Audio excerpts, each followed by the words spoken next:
అసలీ చికిత్స ఏంటి, దీని గురించి ఏం చెప్తున్నారు, అదంతా వివరంగా చూసేద్దాం.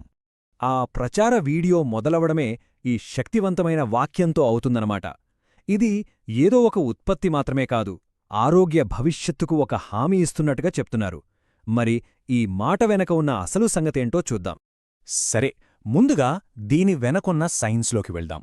అదే శరీరం యొక్క మరమ్మత్తు కిట్. ఈ టెక్నాలజీకి గుండెకాయలాంటిది మూలకణాలు. అసలు అవేంటో ఇప్పుడు తెలుసుకుందాం. అసలు మూలకణాలు అంటే ఏంటి? చాలా సింపుల్గా చెప్పాలంటే అవి శరీరం యొక్క సహజ మరమ్మత్తు కిట్. చూసారా, ఈ చిన్న మాటలోనే వాటి ప్రాముఖ్యత ఎంత క్లియర్గా ఉందో.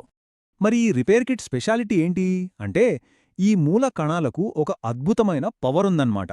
అవి మన బాడీకి ఏ కణం అవసరమైతే ఆ కణంగా మారిపోగలవు. ఉదాహరణకు ఒక గుండె కణంగానో లేదా ఒక నరాల కణంగానో ఏదైనా సరే అవసరాన్ని బట్టి ఏ రూపమైనా తీసుకోగలవు. అందుకే కదా అవి అంత పవర్ఫుల్. ఓకే, మూలకణాల శక్తి ఏంటో మనకర్థమైంది కదా. మరి ఈ రీజన్ స్టెంబి ట్రీట్మెంట్ ఆ శక్తిని ఎలా వాడుకుంటుంది, అది ఎలా పనిచేస్తుందో ఇప్పుడు చూద్దాం. ఇక్కడ అసలు ప్రశ్నే ఏంటంటే, ఈ ట్రీట్మెంట్ శరీరంలోకి వెళ్ళిన తర్వాత అసలేం చేస్తుంది, దాని వెనుకున్న ప్రాసెస్ ఏంటో ఇప్పుడు అర్థం చేసుకుందాం. సో ఈ ట్రీట్మెంట్ 3 స్టెప్స్లో పనిచేస్తుందని చెప్తున్నారు. ఫస్ట్, అది బాడీలో ఎక్కడైతే కణాలు దెబ్బతిన్నాయో ఆ ప్లేస్ను టార్గెట్ చేస్తుంది.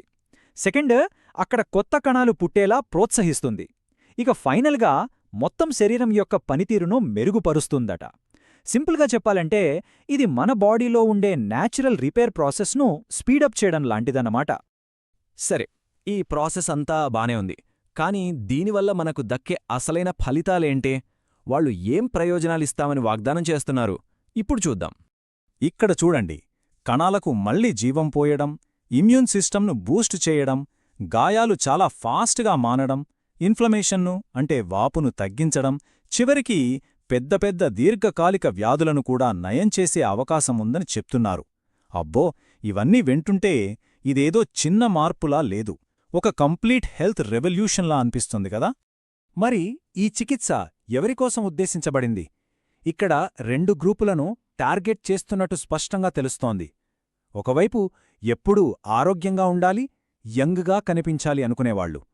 మరోవైపు ఏళ్ల తరబడి వేధిస్తున్న దీర్ఘకాలిక వ్యాధులకు కొత్త ట్రీట్మెంట్స్ కోసం వెతుకుతున్న డాక్టర్లు, మెడికల్ ప్రొఫెషనల్స్. ఈ మాట చాలా ముఖ్యం. ప్రతి ఒక్కరికీ అందుబాటులో. అంటే ఈ అడ్వాన్స్డ్ టెక్నాలజీ కేవలం కొద్దిమందికి మాత్రమే కాదు, అందరికీ అందుబాటులో ఉంటుందని చెప్తున్నారు. ఒకవేళ ఇది నిజమైతే హెల్త్ కేర్ రంగంలో ఇది ఒక పెద్ద మార్పుకు నాంది పలుకుతుంది. సరే, మనం చివరి భాగానికి వచ్చేశాం, ఆరోగ్య భవిష్యత్తు. ఈ వాదనలన్నీ మనల్ని ఎటువైపు తీసుకెళ్తున్నాయి? వాళ్ల ఫైనల్ విజన్ ఏంటో చూద్దాం. వాళ్ల చివరి సందేశం ఇదే: కేవలం జబ్బులను నయం చేయడమే కాదు, బెస్ట్ పాసిబుల్ హెల్త్ను అందరికీ అందుబాటులోకి తీసుకురావడం. ఇది వినడానికి చాలా ఆశావహంగా ఉంది, ఒక మంచి భవిష్యత్తుకు మార్గంలా అనిపిస్తోంది. సో వాళ్ల ప్రచారం ఈ ప్రశ్నతో ముగుస్తుందన్నమాట. ఆరోగ్యం యొక్క భవిష్యత్తును స్వీకరించడానికి సిద్ధంగా ఉన్నారా అని. ఇప్పటిదాకా మనం వాళ్ల వాదనలేంటో విన్నాం. ఇప్పుడు ఈ సమాచారాన్ని తీసుకొని దాని గురించి ఆలోచించాల్సిన సమయమిది. ఈ అంశంపై ఏమనిపిస్తోంది? ఆలోచించాల్సిన విషయమే.